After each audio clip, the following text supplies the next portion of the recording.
Senator Millett, Representative Cornfield, and members of the Education and Cultural Affairs Committee. Good afternoon. My name is Rachel Ortiz. I'm coming today from Bangor, Maine. I am the Critical Languages Coordinator as well as an instructor of Spanish for the University of Maine.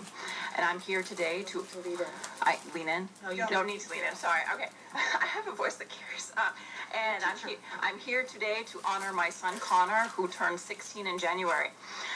Connor was born when I was 24 years old. It was an uncomplicated pregnancy. Sorry, I keep leaning in by habit. It was an uncomplicated pregnancy. He was born full term, 8 pounds. I breastfed for a year. We never missed a baby well check. Connor was babbling, talking, walking, running by 13 months and meeting all of his milestones. At the 15 months well check, he received his mom's measles rubella vaccine. Everything seemed ordinary that day on our way home. That night, my son was inconsolable, a fever reaching 105, and he suffered a febrile seizure. We went to the ER where we were told he was suffering from encephalitis, or swelling of the brain. This was even visible from the fontanelle on his head where you could see the brain bulging from the soft spot. This was the beginning of the end of normalcy I had previously known with my son. That was the day that my son was severely brain damaged. The days of him singing the alphabet to me are gone. Sorry. The days of him counting are gone. I was raising my son to be bilingual in 2 languages, and he could count very well in Spanish and English. Those days are gone. Hearing my son call me Mom is gone.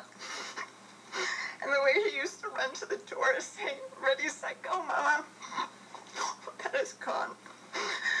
Our former daily routine was replaced with therapy, speech, developmental, occupational, physical. I put my career on hold as a K-12 educator to work with him every day. I took 10 years to potty train him. Walls, floors were covered with fecal matter, common occurrence each day. My son was self-injuring daily by the time puberty hit. I bandaged him daily. I put padding under all of his clothes, and I have to put a padded helmet on him every day. I sometimes have to keep him safe from himself. 2 weeks ago, he went into crisis in public. I tried to protect him. He took 2 clumps of hair from my head. He gave me a black eye. He bit my wrists. He bloodied my face and my hands. My son will qualify for a medical exemption under this bill, but this bill requires that he got hurt first. I didn't know about the mitochondrial disorder that ran in my family until after my son had an irreparable injury. I understand why parents are hesitant to vaccinate because I have witnessed the nightmare. No parent should be forced when what happened to my son is a potential outcome. This exists. The encephalopathy, read a vaccine insert. These are real risks. I am not making this up. By the time I learned of the Vaccine Injury Compensation Program, the statute of limitations had run out.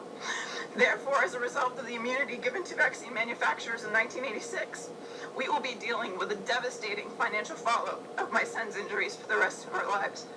LD 798 is supposed to protect children while you're endangering children like my son, who have underlying conditions that have yet to be identified. This bill will force me and my husband to subject our other children to the very thing that has already devastated our lives. So please do not force my family to endure any more suffering or such a trauma. Thank you.